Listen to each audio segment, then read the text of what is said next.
Hello friends, and welcome back to my YouTube channel. This is Micah. I'm watching him right now, so he's just hanging out with me. He's my little shadow. If you're new here, welcome. I'm so happy to have you. And if you are a returner, thank you so much for coming back. Today, I am making a video about my first month on YouTube. So as I'm recording this, it is February 1st, and that means I've officially completed my first month on YouTube. Right after I got laid off, I decided I wanted to restart my YouTube channel, and so that's what I did. So I think technically it's only been about 3 weeks since I actually restarted my YouTube channel, but since it's a month end, I really wanted to look at kind of how January actualized and what progress I saw, and then like this video if you're a victim of a needy dog. Anyway, I wanted to make this video and kind of show you guys my progress over the last 3 weeks and share kind of any tips and tricks that I've learned. For any new beginner YouTubers out there, I did actually make a kind of February goals video, which I'll link up above if you're interested in hearing about my February goals and more about this challenge that I'm putting together for myself. And yeah, I am excited to kind of show you guys how January was and some of my tips for new YouTubers. All right, so I am at my computer. I am going to pull up my YouTube analytics to kind of show you guys how the last 28 days has turned out for me. Just for context, in the month of January, I made 8 YouTube videos, 5 YouTube shorts, and it looks like I gained 62 subscribers in that time. All right, so let's get started taking a look at my channel dashboard in my YouTube Creator Studio. My current video that I just launched about an hour ago with my February reset and monthly goals is doing okay. The views are a little bit down, but you know, that's okay. It sometimes takes a little time, I think, to kind of get ramped up. But in the last 28 days, you can see I've gained 62 subscribers. My views are up to 7.7K and my watch time is up to 115.5, and this is just in the last 28 days. It seems like my top video is the realistic full day of eating, so it seems like you guys really like that type of video. I'll definitely work on creating more of the realistic full days of eating. But let's head over to my analytics where I can see this information again. I think what I find most interesting is the subscriber one. So again, this is looking at since January 4th, pretty much realistic, but I think my first video actually went live on January 9th. That only gives me 1 extra subscriber, but we can just look at the month of January.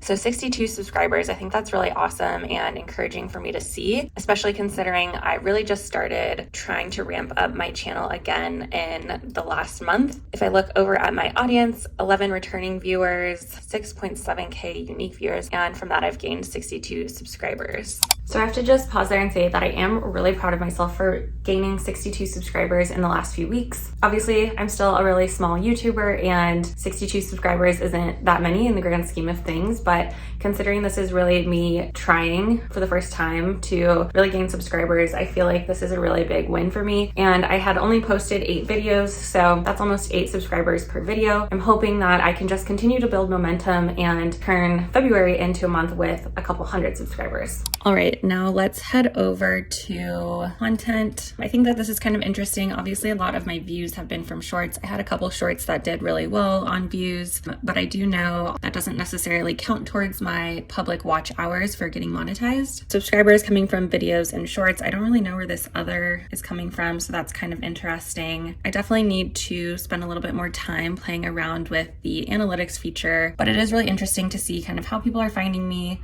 especially for the non-shorts videos, primarily browse features. And then the last thing I wanted to pop over to was the earn tab. So you should be aware by now that in order to get monetized, I have to have 1,000 subscribers and 4,000 public watch hours. So I am working towards this because I would love to get monetized. Of course, I need to get my public watch hours or shorts views up quite a bit higher. And obviously I'm about a third of the way to the 1,000 subscribers that I need to get monetized. Overall, I would say I am feeling really encouraged by my results so far. Again, like I said, I've only been really trying to think about ways to grow and build my audience over the last 3 weeks. But I did want to share a few things that I've learned in my first month and maybe some tips that might help some beginners. A lot of the videos I've seen out there are people who have 1 million subscribers or 100K subscribers. They started their channel 4 years ago. And I think that some of the tips for growing today in 2023 might be a little bit different different than they were in 2019, right before the pandemic hit. All right, so tip number 1, realistically, you are just going to need catchy YouTube titles and catchy, clickbaity YouTube content, especially while you're just starting out. I think that this can vary a lot with your niche, but you really just need to think about topics and titles that are going to make people want to click on your video. Things like how to do this, how to do that are going to get a lot more clicks and visibility than something like a day in the life type of vlog. That's just kind of realistic about how YouTube works, and especially as you're trying to gain momentum and gain an audience. For example, obviously I like posting health and fitness type of videos, but instead of just putting like a full day of eating, I actually put what I eat in a day to lose weight. Things like losing weight are going to get a little bit more attention than things just like full day of eating. And in that video, I was tracking my macros. I am on a cut, so I am eating this food in order to lose weight. So it is realistic and applicable for the video, but I just tried to find a title that was a little bit more clickable. I did post a whole video about how you can use ChatGPT to help come up with YouTube video ideas or content ideas or title ideas and things that are a little bit more clickbaity, but I'll link that video up above. And my other tip for this is, as you're thinking about creating titles, think of things that would make you want to click on a title. If you're searching for something on YouTube, what's going to make you want to click on that video? So tip number 2, I spent a lot of time looking at other YouTubers in my niche, and I know I don't really have a niche. My niche is very general. I wanted to post kind of a variety of things, but I found other YouTubers like me and I looked at what are their most popular videos? What are they posting about? How are they editing their videos? Do they have fun and interesting transitions? What are they doing for their intros? I found probably at least 10 different YouTubers, and I'm always looking for new YouTubers that are within my niche to find inspiration of how I can be a better YouTuber from what they're making and using them as inspiration. I also try and think about what makes me want to click on certain videos of theirs. Is it their thumbnail? Is it their title? Is it the topic of the video? And try and implement that on new videos that I'm creating for my channel. Tip number 3 is to try a variety of things. I personally didn't really want to pigeonhole myself in a specific niche, and I know that that's not true for everyone. I personally just feel that I have so many different interests, from health and fitness to outdoorsy activities to exploring the city to finance, business, investing, making YouTube videos, and reading, and just all sorts of different interests. And so I really didn't want to pigeonhole myself. I wanted my channel to reflect me as a whole person. And that's not to say if I have a certain type of video that starts to perform really well over others that I'm definitely going to double down on making those types of videos. For example, if everyone really loves my health and fitness videos, I'll probably continue to make more of those. And if my videos like this, where I'm talking about how to grow on YouTube and what I'm doing as a YouTuber, if that just flops, then I probably won't make as many of these. But I do still want to be able to have the freedom and flexibility to make different types of videos for my own channel. And if you do have a specific niche like personal finance or health and fitness, I do encourage you to try and find different ways to mix up your videos, make them a little bit different from each other. Tip number 4, I do think that thumbnails are also really important. This goes along with kind of having catchy titles. You want thumbnails that are going to be clickable. If you think about things that make you want to click on a thumbnail, is it having the person's face on it? Is it having just kind of graphics? But I do think that having thumbnails that are clean, crisp, easy to understand, and eye-catching is super important to helping people click on your channel and on your videos. Personally, I use Canva to make my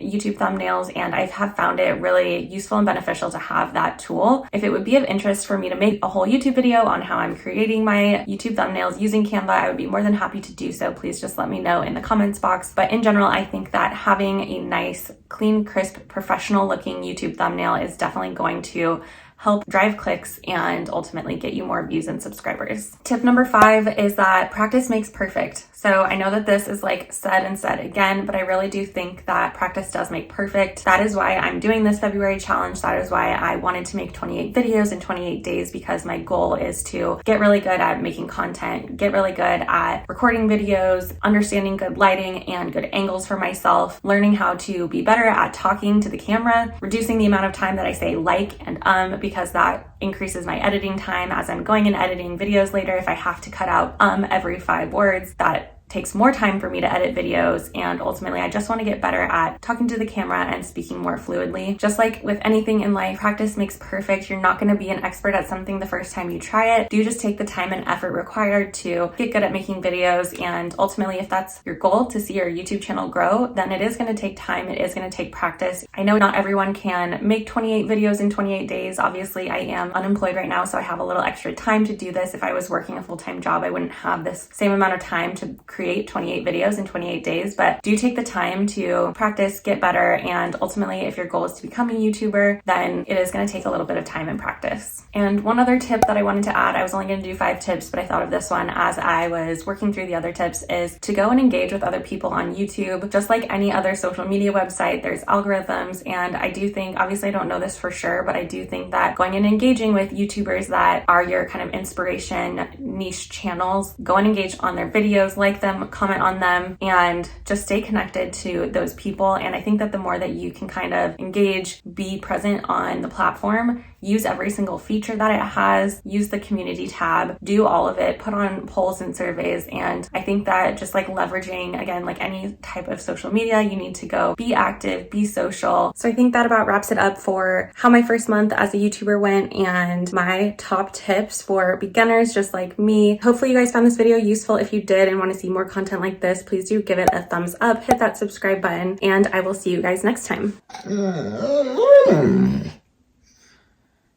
Is it hard to be you? If you enjoyed this video, you might like the video linked above where I share how I'm using ChatGPT to simplify my YouTube creation process.